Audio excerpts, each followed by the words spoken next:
भारत ने बनाया अमेरिका और चीन का काल, तकनीक देखकर उड़े होश। जिस तकनीक के लिए अमेरिका ने उड़ाया सदियों मजाक, वो तकनीक भारत ने खुद की हासिल। अंतरिक्ष में रचा भारत ने कीर्तिमान। टाटा ने बनाया चीन को तबाह करने वाला एयरक्राफ्ट। अब इंडियन एयरफोर्स छुड़ाएगी चीन के छक्के। एलएसी पर लगेगा गोला बारूद का अंबार। दोस्तों, जिस दिन का भारत को लंबे समय से इंतजार था, आखिरकार वो दिन आ चुका है। जिस तरह डीआरडीओ देश में नए नए हथियार बनाकर देश का गौरव बढ़ा रहा है, उसी तरह हमारा इसरो भी स्पेस में अपने हौसले बुलंद करते हुए देश के लिए सस्ते और बेहतरीन रास्ते खोज रहा है, जिन्हें नासा तक फॉलो करने को तैयार है। लेकिन अब भारत को एक ऐसे क्षेत्र में महारत हासिल हो गई है जिसकी लिस्ट में अभी तक कुछ गिने चुने ही देश शामिल थे, जैसे रूस, अमेरिका, जापान। लेकिन यहाँ पर इन देशों का दोगला बर्ताव देखिए। वैसे तो कहते हैं कि हम भारत का समर्थन करते हैं, लेकिन जब भारत ने इस सेक्टर में अजूबा कर दिखाया तो वाहवाही करने लगे। दोस्तों, जब भारत ने इस पर काम करना शुरू किया था तो इन देशों ने चिंता जाहिर की थी और अमेरिका का कहना था कि भारत का क्रायोजेनिक इंजन के इस्तेमाल मिसाइल बनाने में कर सकता है। जी हां दोस्तों, आप सही समझे, भारत ने क्रायोजेनिक इंजन डेवलप कर लिया है। लेकिन अमेरिका समेत कुछ ताकतवर देश नहीं चाहते थे कि भारत क्रायोजेनिक इंजन की तकनीक हासिल करके अरबों डॉलर के स्पेस साइंस फील्ड में कदम रखे।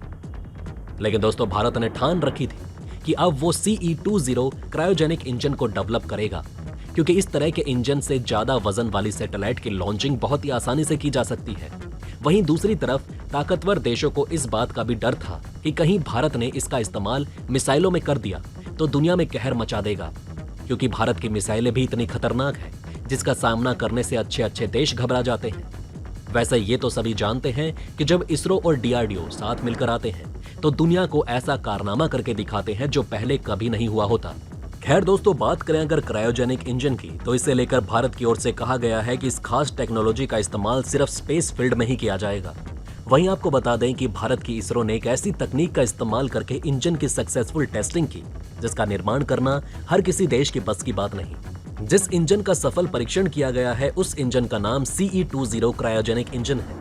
इस क्रायोजेनिक इंजन की टेक्नोलॉजी को डेवलप करने के पीछे इसरो का मकसद है कि फ्यूचर में इसी तकनीक से GSLV मिशन किए जाए। दोस्तों, इसरो ने जो जानकारी साझा की है उसके मुताबिक 22 टन थ्रस्ट लेवल पर क्रायोजेनिक इंजन CE-20 इंजन को सबसे लंबी ड्यूरेशन 650 सेकंड तक सक्सेसफुली चलाया गया। ये टेस्ट तमिलनाडु के महेंद्रगिरी में बने इसरो प्रोपल्शन कॉम्प्लेक्स में किया गया। इस टेस्ट के जरिए क्रायोजेनिक इंजन CE-20 को उड़ान के लिए 22 टन थ्रस्ट की क्षमता हासिल हो गई। इस टेस्ट के दौरान शुरुआत में तो क्रायोजेनिक इंजन CE-20 को पहले 40 सेकंड तक 20.2 टन थ्रस्ट पर ऑपरेट किया गया। फिर इसके बाद 20 टन के नॉर्मल स्तर पर चलाया गया। इसके बाद आखिरी 435 सेकंड तक इस इंजन को 22.2 टन थ्रस्ट स्तर पर ऑपरेट किया गया। वहीं इससे पहले क्रायोजेनिक इंजन का टोटल ड्यूरेशन 2720 सेकंड रहा, जहां इसे हॉट टेस्ट किया जा चुका है। लेकिन अभी 650 सेकंड के टेस्ट में टोटल 3370 सेकंड पूरे किए जा चुके हैं। साथ ही 2014 में क्रायोजेनिक इंजन लगे रॉकेट की पहली सफल उड़ान के साथ भारत ये टेक्नोलॉजी हासिल करने वाला दुनिया के टॉप 6 देशों की लिस्ट में शामिल हो गया था। लेकिन इस पहली उड़ान के 8 साल बाद ही 2022 के जाते जाते भारत ने इस सेक्टर में नया रिकॉर्ड बना लिया। आमतौर पर सैटेलाइट लॉन्च करने पर रॉकेट इंजन 3 स्टेज से गुजरते हैं। पहला, इंजन में सॉलिड रॉकेट बूस्टर का इस्तेमाल होता है, यानी इसमें इंजन में सॉलिड फ्यूल होता है। जब सॉलिड फ्यूल जलकर रॉकेट को आगे बढ़ाता है तो यह हिस्सा रॉकेट से अलग होकर गिर जाता है।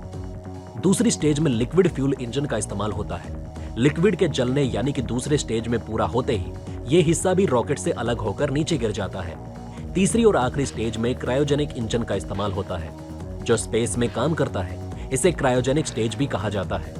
दोस्तों, आपको बता दें कि यहाँ पर क्रायो शब्द का मतलब होता है बेहद कम टेम्परेचर, यानी कि ऐसा इंजन जो कि बेहद कम तापमान पर काम करे, उसे क्रायोजेनिक इंजन कहते हैं। क्रायोजेनिक इंजन में फ्यूल के रूप में लिक्विड ऑक्सीजन और लिक्विड हाइड्रोजन का इस्तेमाल होता है। इसे -183 डिग्री और 253 डिग्री सेंटीग्रेड पर स्टोर किया जाता है। इन गैसेस को लिक्विड में बदलकर इन्हें 0 से भी कम टेम्परेचर पर स्टोर किया जाता है। क्रायोजेनिक इंजन की तकनीक मुश्किल इसलिए होती है क्योंकि क्रायोजेनिक इंजन को लिक्विड स्टेज में रखने के लिए उन्हें बेहद कम टेम्परेचर पर स्टोर किया जाता है। चलिए दोस्तों, अब आपको बताते हैं क्यों इस फ्यूल का इस्तेमाल स्पेस में किया जाता है।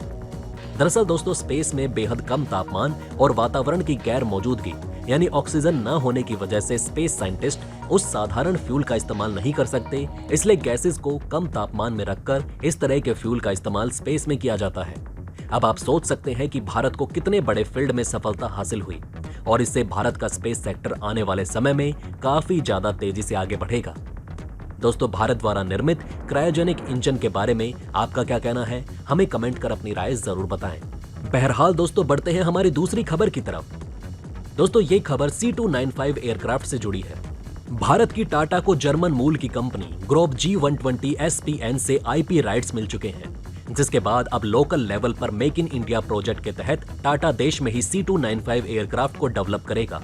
इसके इस्तेमाल से इंडियन एयरफोर्स रणनीतिक स्तर पर काफी मजबूत होने वाली है। किसी भी युद्ध के हालात में इसका इस्तेमाल मालवाहक के तौर पर किया जाता है।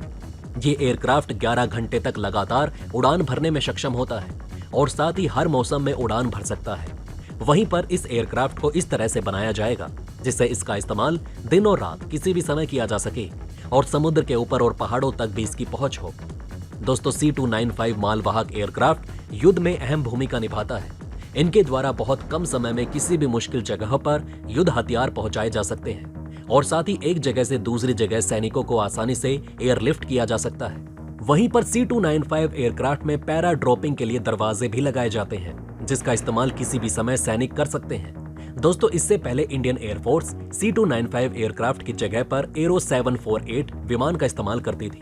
एरो 748 विमान एक ब्रिटिश मूल के द्वारा बनाया गया मालवाहक विमान था। वहीं डिलीवरी की बात करें तो भारत को एयरबस के द्वारा 2023 से 2025 के बीच में 16 विमानों की सप्लाई की जाएगी और उसके बाद 40 विमानों को टाटा के द्वारा भारत में ही असेंबल किया जाएगा।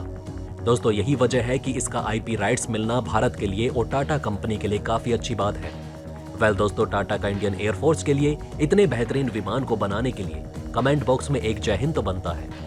बहरहाल दोस्तों, इस वीडियो में बस इतना ही। वैसे आपका इन खबरों के बारे में क्या कहना है, हमें कमेंट में जरूर बताएं। वहीं अगर आप चाहते हैं कि ऐसी इन्फॉर्मेशन ज्यादा से ज्यादा लोगों तक पहुंचे तो इस वीडियो को शेयर जरूर करें और अगर हमारी ये वीडियो आपको पसंद आई हो तो लाइक करना ना भूलिएगा। साथ ही अगर अभी तक आपने हमारे चैनल को सब्सक्राइब नहीं किया है तो प्लीज हमारे चैनल को सब्सक्राइब जरूर करें। खुश रहें, अपना ध्यान रखें। फिर मिलेंगे एक नई इन्फॉर्मेशन के साथ। तब तक के लिए जय हिंद, जय भारत।